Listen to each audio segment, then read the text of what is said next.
The F-117 was the first warplane to be specifically designed from the outset for low radar observability. The Lockheed Advanced Development Company, better known as the Skunk Works, began working on stealth as far back as the late 1950s.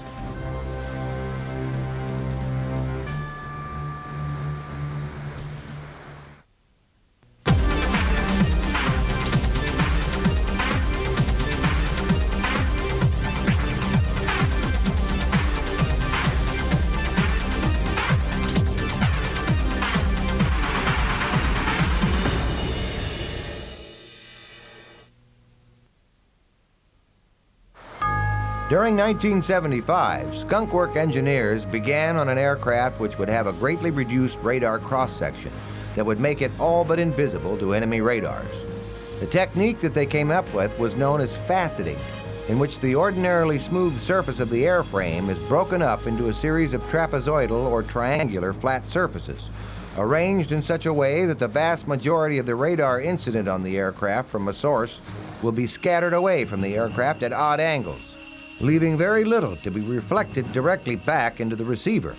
An additional reduction in radar cross-section was to be obtained by covering the entire surface of the aircraft with radar absorbent material, RAM. One of the disadvantages involved in the use of faceting on aerodynamic surfaces was that it tended to produce an aircraft which was inherently unstable about all three axes, pitch, roll, and yaw. The cockpit of the F-117 is covered by a large and heavy hood-like canopy with 5 separate flat transparencies, 1 on either side and 3 in front. The visibility from the cockpit is rather limited upward, downward, and to the rear. The canopy opens to the rear and has serrated edges in order to limit the radar reflectivity of the joint between canopy and fuselage. The 5 flat transparent panels are specially treated to further reduce the aircraft's radar visibility.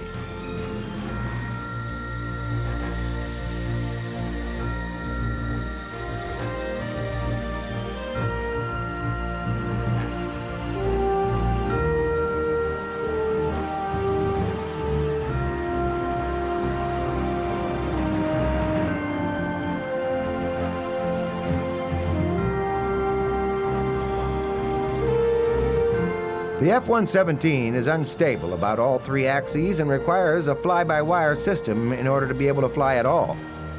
The fly-by-wire system is similar to that in the F-16 and is quadruply redundant. There are 4 independent channels which each control the same function. The signals from each of the channels are constantly being compared with each other, and if one signal is found to differ from the other 3, its channel is assumed to have failed and is automatically shut down. In the unlikely event that all 4 channels manage to fail at the same time, the aircraft cannot be flown and the pilot would be forced to eject. Upon such a failure, the stealth will start to wobble like a badly tossed football and tumble out of the sky.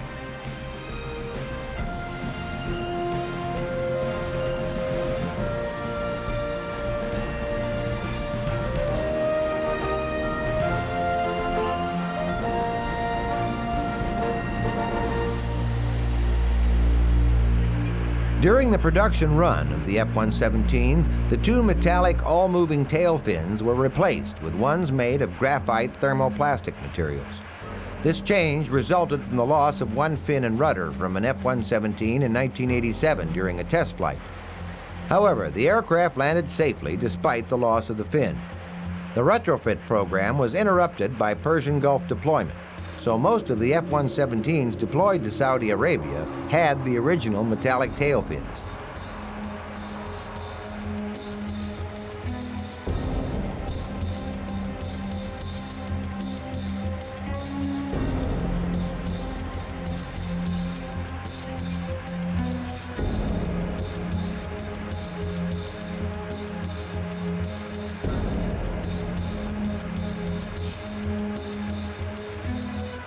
With the fly-by-wire system working, the aircraft is highly maneuverable and a dream to fly.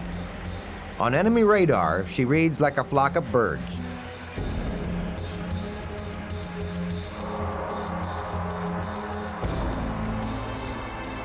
Steady and straight, the pilot could safely drink hot coffee out of a full cup, if he could have it.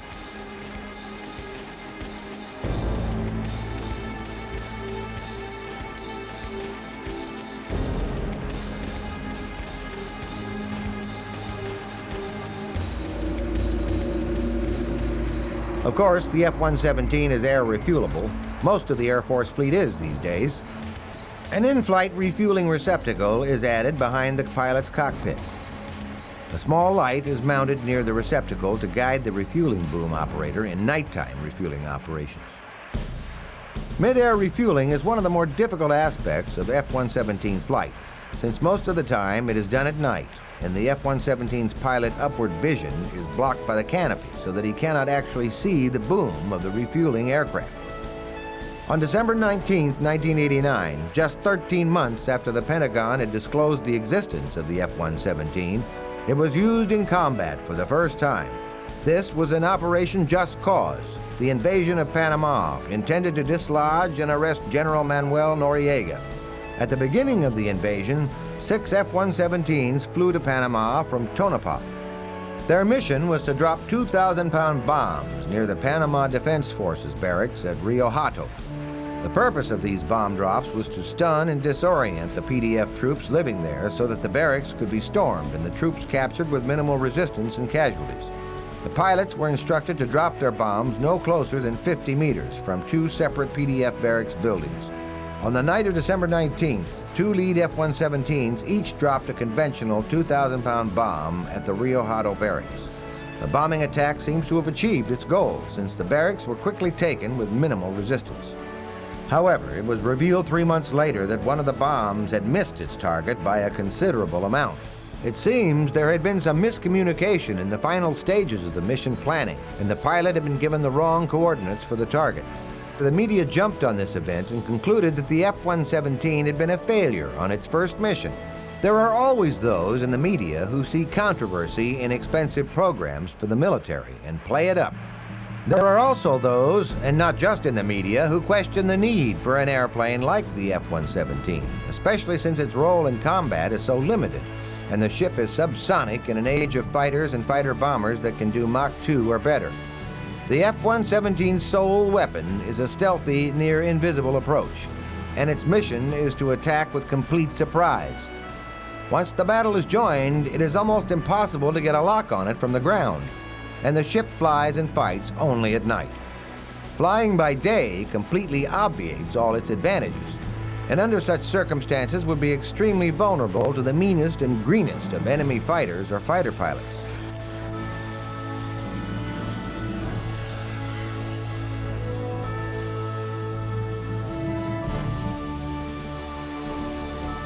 The F-117 Nighthawk flies and fights with PGMs, or precision-guided munitions. Its targeting systems are so advanced they are not just tasked with hitting a particular building or installation, but with a specific part of it.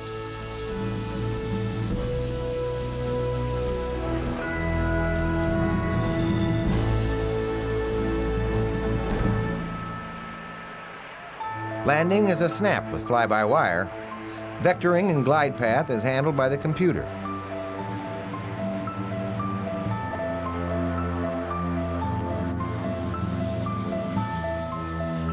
On a short runway, the F-117 Stealth needs a parachute in order not to overshoot its landing parameters.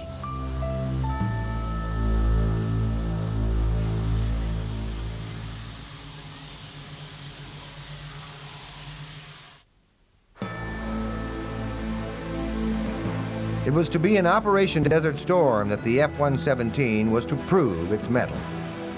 In response to the Iraqi invasion of Kuwait on August 2, 1990, the F-117 was deployed to Saudi Arabia on August 19, 1990. In spite of the massive coalition buildup, President Saddam Hussein of Iraq stubbornly refused to withdraw his troops from Kuwait. On January 17, 1991, the coalition began an air offensive to oust him from the neighboring sheikhdom. The buildup of ground forces had commenced with Operation Desert Shield.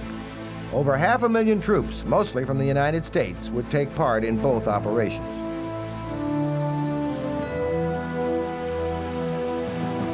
combat air patrols commenced almost immediately, with members of the coalition providing over 3,000 aircraft of every conceivable type. 6 carriers waited in the nearby Persian Gulf and Red Sea. Air crews and pilots came together from very diverse cultures for the effort. F-15, 16s, E-3 AEWs, and the versatile A-10 Warthog tank buster all were there in force as well. Airplanes at bases in the region were staggered in their parking in case of Scud or enemy fighter attack. Carrier-borne Prowlers, an airplane based upon the old Intruder, would provide electronic warfare capabilities to the force.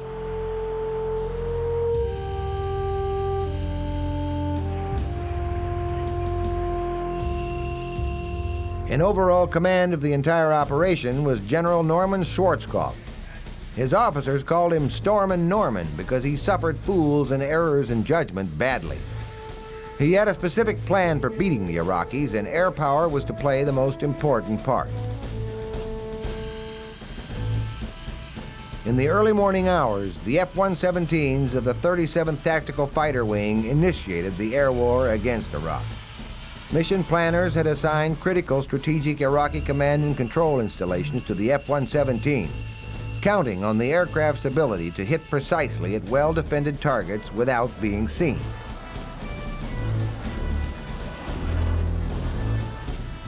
F-111Bs were also tasked on this night of the opening of hostilities.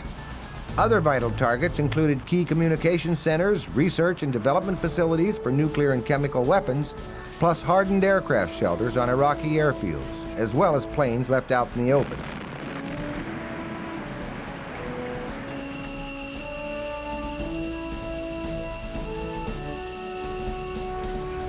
On the first night of the war, an F-117 dropped a 2,000-pound laser-guided GBU-27 Paveway 3 bomb right through the roof of the General Communications Building in downtown Baghdad.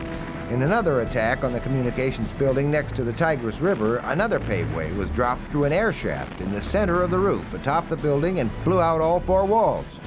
During the first 3 weeks of the air offensive, F-117s obliterated many hardened targets with unprecedented precision. The 37th Tactical Fighter Wing flew 1,271 combat sorties and maintained an 85.5% mission-capable rate. The 43 F-117s of the 37th dropped more than 2,000 tons of precision ordnance and attacked some 40% of the high-value targets that were struck by the coalition forces. Not one F-117 was hit, shot down, or lost to mechanical failure. There is no evidence that the F-117 was ever detected or tracked by Iraqi radar installations, either ground or airborne. The F-117's concealment, deception, and evasiveness proved that it could survive in the most hostile of environments, and its laser-guided bombs struck with extreme accuracy.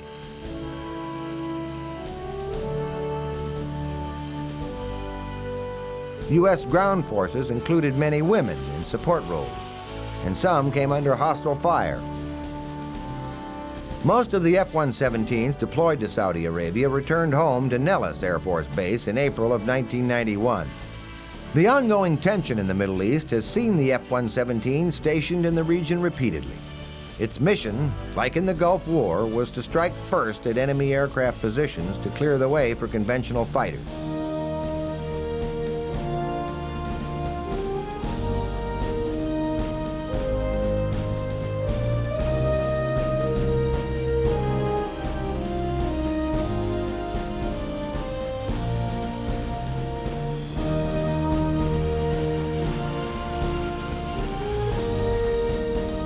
Rising into the air like a vampire with the last rays of the sun, the Nighthawk has proven itself a formidable asset under combat conditions. The F-117 has no air-to-air capability, or at least none that has been announced to the general public. It has no radar, does not carry an internal cannon, and is not equipped to carry or launch air-to-air missiles. The F-117 cannot rely on radar for navigation, weapons aiming, or weapons delivery because the transmission of a radar signal would tend to give away the location of the aircraft and hence defeat the whole purpose of stealth. For low-level navigation and weapons aiming purposes, the F-117 aircraft is provided with forward-looking infrared, FLIR, and downward-looking infrared, DLIR systems. The FLIR is mounted in a recess just ahead of the cockpit front windshield. It is located in a steerable turret containing a dual field of view sensor. When the FLIR is not in use, it is rotated 180 degrees to keep debris from damaging the sensor. The DLIR system is located in a recess underneath the forward fuselage and to the right of the nose landing gear well.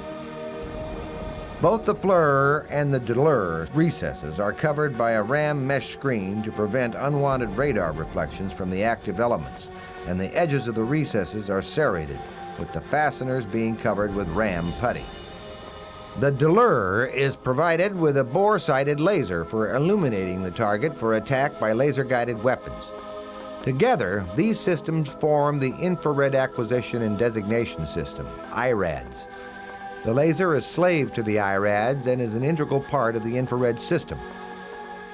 The spot size of the laser on the ground is about 12 to 18 inches, and the spot is stabilized in position by the IRADS. A highly accurate inertial navigation system, INS, backs up the sensors. This system uses an electrostatically suspended gyro as the primary means of guidance.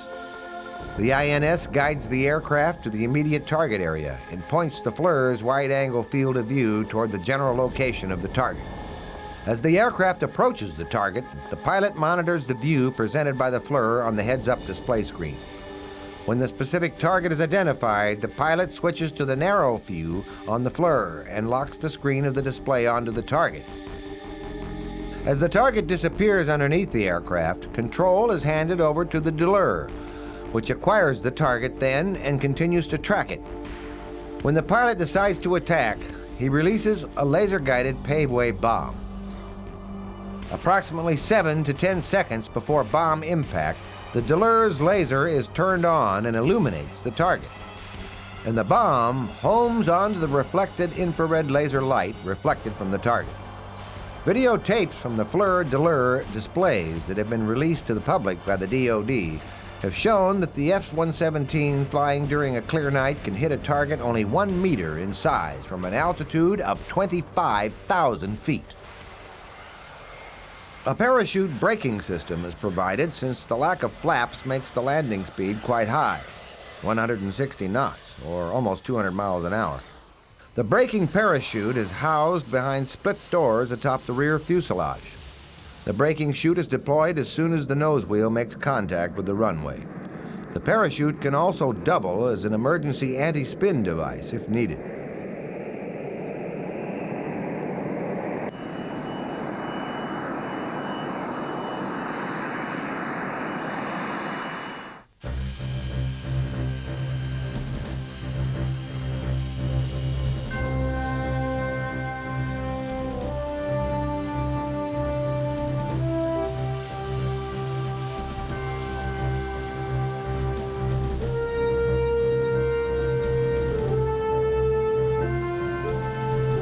The windshield is coated with a special gold film layer to prevent the pilot's helmet from being detected by radar. This was found to be an important problem during early tests.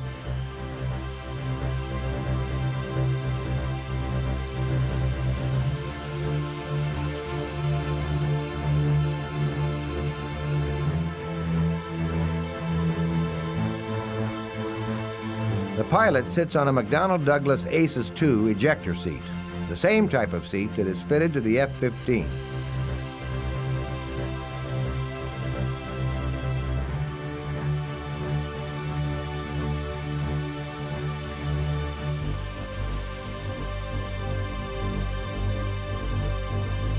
The cockpit is large and roomy, even if the airplane's sightlines are not the best. Just about every opening hatch on this aircraft is serrated to further break up a radar reflection. Maintenance is constant and ongoing.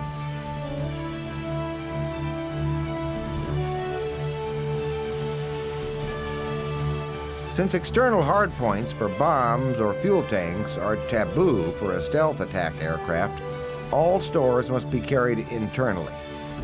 The weapons bay is located in the belly on the center line.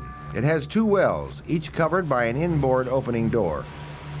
The weapons bay can accommodate up to 5,000 pounds of ordnance, 2,500 pounds in each well.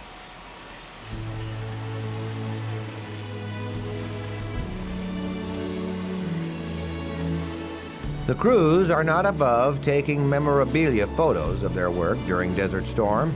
It will be something to tell the children and grandchildren about in years to come.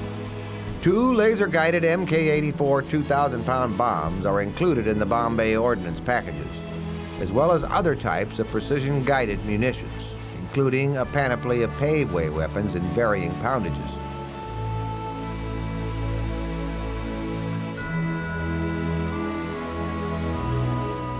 The mounting systems for these weapons are very complex, and great care must be taken with individual weapons as they are hooked into the weapon's electronic grid and fire control system.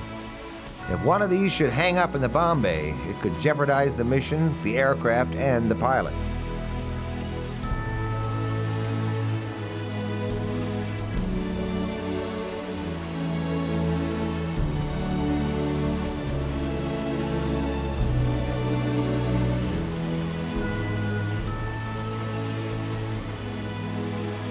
Generally speaking, United States Air Force, Marine, and Navy maintenance crews are the best in the world and receive intensive training in all aspects of the work they must do. They know the pilot is up there, hanging in the air on the strength and quality of their efforts. Individual pilots, quite understandably, have a high degree of respect for their support crews, who tend to think of their individual aircraft as their own personal property, which they occasionally lend to the pilot. He is frequently admonished to bring it back without any holes in it. The F-117 Nighthawk looks like it's moving even when standing still. A traditionally trained seat-of-the-pants pilot has some difficulty early on with fly-by-wire simply because so much of his usual work is done for him by the onboard system.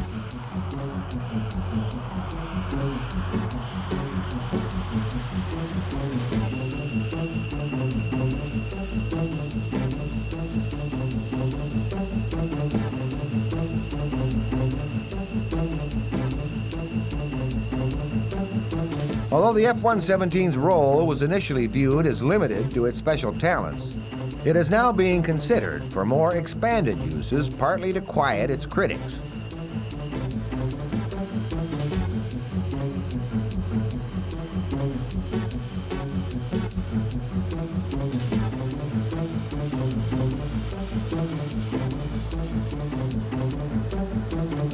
The GBU-24 Paveway 3 is a more advanced version of the Paveway 2 with a larger tail surface and more efficient guidance system, which permits it to be used at lower altitudes and at greater distances from the target.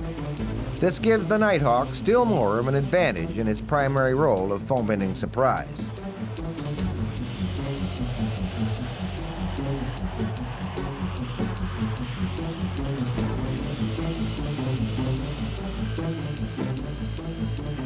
Although the F-117 has been called Frisbee, Nighthawk, and Wobblin' Goblin, there is no official name for it. Pilots often call the F-117 simply the Black Jet.